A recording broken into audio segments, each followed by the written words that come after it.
Posledný deň pred vianočnými prázdninami strávili naši študenti v Bazilike Minor, kde mali možnosť vypočuť si najznámejšie vianočné piesne v podaní operných spevákov.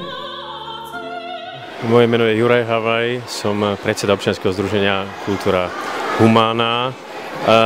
Sem do Vranova sme zavítali v rámci nášho celoslovenského turné vianočných výchovných koncertov pre školy spolu s mojimi kolegami, hostujúcou solistkou Opery Slovenského národného divadla v Bratislave Emílií Žezačovou a koncertným klaviristom Valerom Mikom.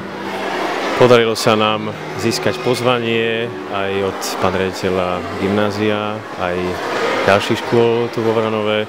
Takže sme veľmi radi, že sa podarilo tento koncert, alebo tieto koncerty zrealizovať tu v tomto krásnom chráme, bazilike vo Vranove, pretože je to radosť aj pre nás a obrovské nielen radosť, ale aj česť samozrejme tento koncert, tieto koncerty zrealizovať.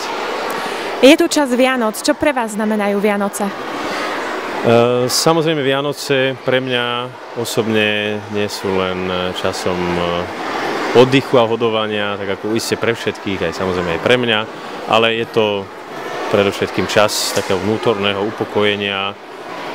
Sú to sviatky duchovné, takže keďže som veriaci, takže je to tiež pre mňa príležitosť troška sa tak upokojiť vnútorne a načerpať novú energiu.